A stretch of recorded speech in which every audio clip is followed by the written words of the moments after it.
Hi, sweetie. Come sit here close to Grandma, and I'll tell you some secrets we used to use to save money at home. Those were different times, you know. We didn't have all the conveniences we have today, so we had to use our creativity to make our money go further.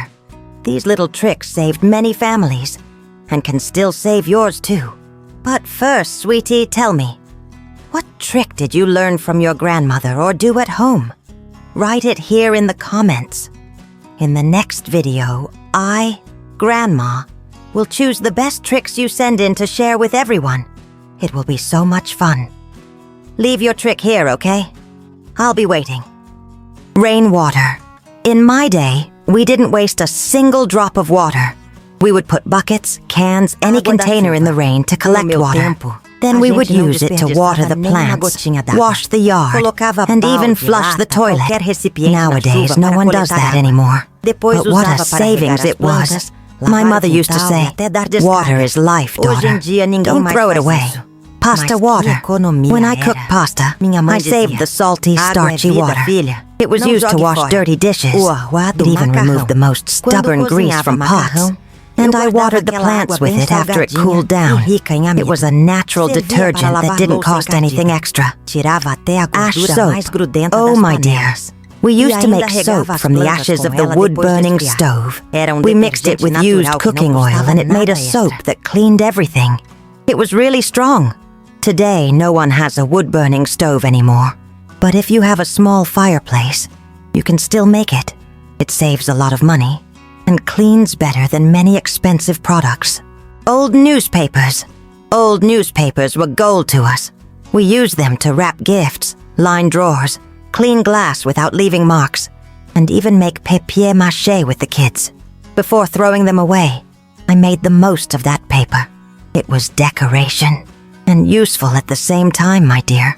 Potato peels. I never threw away potato peels. I fried them in oil and they made a tasty snack. Or I used them to scrub aluminum pans until they were sparkling clean. The peels have acids that really clean, and they could even be turned into fertilizer for the garden.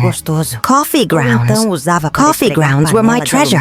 I used them as fertilizer for my plants. They made them green and strong. I also rubbed them on my hands after cutting onions to remove the smell. And if I mixed them with oil, they made a natural exfoliant for calloused feet.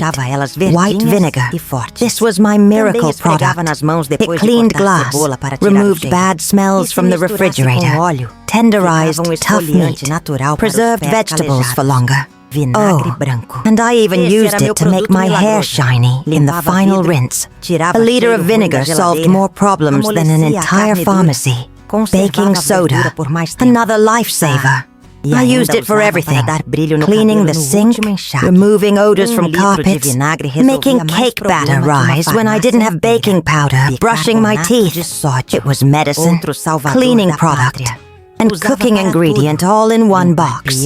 What a savings, girl. Burlaps. The flour and sugar bags that came in thick burlap became tablecloths, dish towels, even underwear after being thoroughly washed and softened. We embroidered them and they looked like something rich people would have. Nowadays everything comes in plastic, but when I find a burlap bag, I know what to do. Wooden boxes. The fruit and vegetable boxes that came from the market were my bookshelf, my closet, my bedside table. I sanded them down, painted them, and they became beautiful pieces of furniture. I didn't need to buy anything back when I still had those nice wooden boxes from the market. Rice water. When I cooked rice, I saved the first water that drained off. I used it to wash my face. It made my skin smooth, and to starch clothes when ironing. Your grandfather's shirts were stiff and presentable. It was a spa and laundry room at home. Used oil. I never ever poured used oil down the drain. I saved it in a can. And when I had enough, I made soap, or I took it to the gas station where they would take it. Oil clogs pipes, and is bad for the environment, so I always found a better use for it. Stale bread. Stale bread became breadcrumbs, pudding, toast, French toast. I never threw it away. I grated it and kept the flour in a tin to coat fish and chicken. One loaf of bread yielded a week of different meals. Today I see people throwing bread away and my heart breaks. Orange peels. Dried orange peels were my natural air freshener. I would put them in my wardrobe and drawers and burn a little piece in the house to make it smell nice. I even made tea with them when I had a cold. They were medicine, perfume, and insect repellent. All in one little peel. Old socks. A holy sock wasn't trash. It was an opportunity. I used them to polish shoes, store mothballs, and make dolls for the girls to play with. And thick socks were used to protect fruit on the tree from birds. It was recycling before recycling became fashionable. Canning tins, I kept every tin. They became plant pots, pencil holders, button organizers. I pierced holes in the bottom, and they made perfect strainers for draining pasta. And the large tins were used to store cookies, which always stayed fresh. They were free plates, old fabrics. Old clothes never went in the trash. I would cut them up and use the scraps for sewing, floor cloths, diapers for babies. And I would put everything together in a patchwork quilt that was beautiful and warm. Every little piece had a story. It was the memory of the family sewn together. Melted candles. When the candle burned out, I melted the remains and made a new candle. I took a string, dipped it in the melted wax, and made layers. Or I saved the wax to rub on drawers that were hard to open. Nothing was wasted. Everything was transformed. Crystal sugar. When the sugar hardened, I didn't throw it away. I put a slice of bread in the jar to soften it. The hard sugar was used to make syrup, caramel, or I would pound it in a mortar, and it would become regular sugar again. All it took was patience and creativity. Breadcrumbs. I would toast all leftover bread, cookies and toast until they were very crispy, and then pound them. The homemade breadcrumbs were better than the store-bought kind. I would store them in a tightly sealed jar and use them for breading, making farofa, thickening sauces. A real wild card in the kitchen. Dry branches. The branches that fell in the yard became firewood for the stove. Broomsticks. Supports for climbing plants. And the thin twigs were perfect for lighting the fire. Nature provided everything. You just had to know how to take advantage of it. Nowadays, I only see people buying these things. Stove ash. Besides soap, ash was used for many things. I threw it in the garden as fertilizer, used it to clean aluminum pans, and when mixed with water, it made a good paste for polishing metal. It was a natural chemical that worked better than industrial products. Cloth bags. All bags were made of cloth and lasted for years. We used them to go to the market, store clothes, make dolls. And when they tore, we sewed them up and they were good as new. There was no such thing as plastic bags that tear all the time. A well-made cloth bag was a family heirloom. Water from the washing machine. I used the water left over from the washing machine, which was in the tank, to wash the yard, flush the toilet, water the plants. It was soapy water that cleaned very well. Today's machines use less water, but you can still reuse it. If you can. Cut hair. We even reused hair. We would collect it and put it in the garden to scare away bugs. Or make scented pillows. Hair takes a long time to decompose, so it protected the plants for a long time. It was an ecological and free repellent. Letter paper. I kept the envelopes and paper from letters I received for rough drafts. I wrote shopping lists, notes, messages, and if the paper was pretty, I used it to wrap small gifts. Each piece of paper had several lives before it went into the trash. Old rope, frayed rope became string for tying plants, cleaning rags, lamp wicks. I would unravel it strand by strand, and each strand had a use. And if the rope was in good condition, I would cut it into smaller pieces to use for various things. Medicine bottles. Medicine bottles were perfect for storing spices, buttons, thread, They were neatly organized in a drawer or on a shelf. The larger ones were used for homemade preserves or to take food when traveling. It was a pot of all sizes without spending anything. Dried leaves. The leaves that fell in the yard became natural fertilizer. I gathered them all in a corner, watered them from time to time.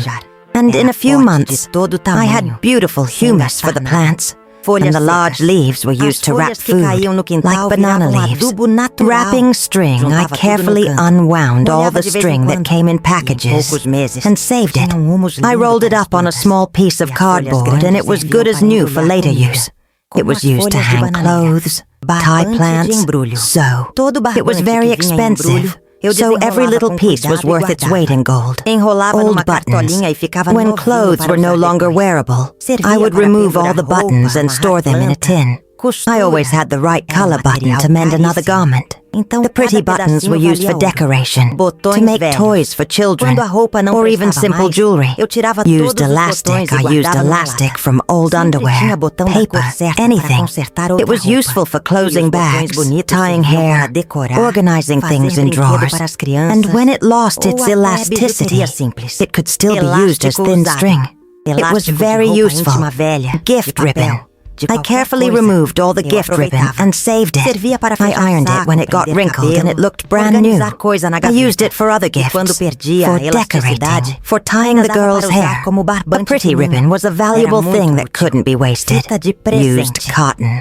I didn't throw away the cotton I used to clean my face. I let it dry and used it to light fires. Clean shoes, remove nail polish, and the cotton from medicine boxes was perfect for storing small jewelry or making homemade bandages.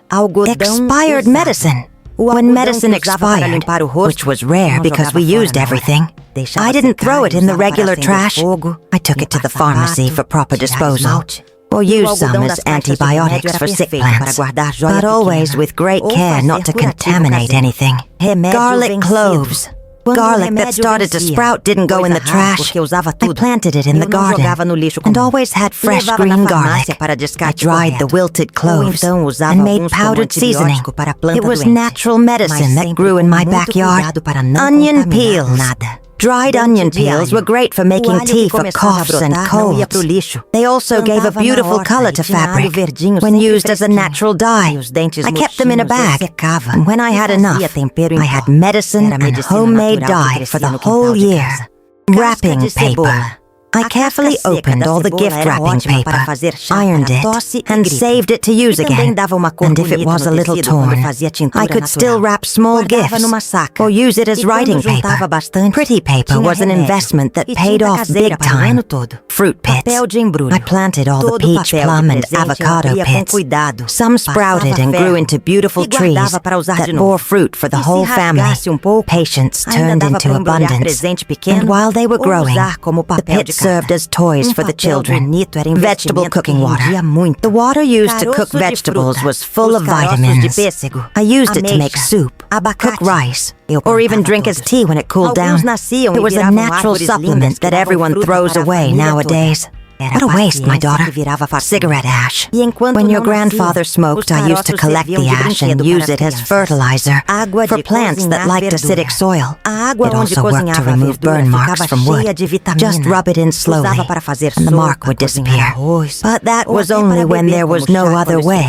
You understand? See, honey, those were times when necessity taught us to be creative.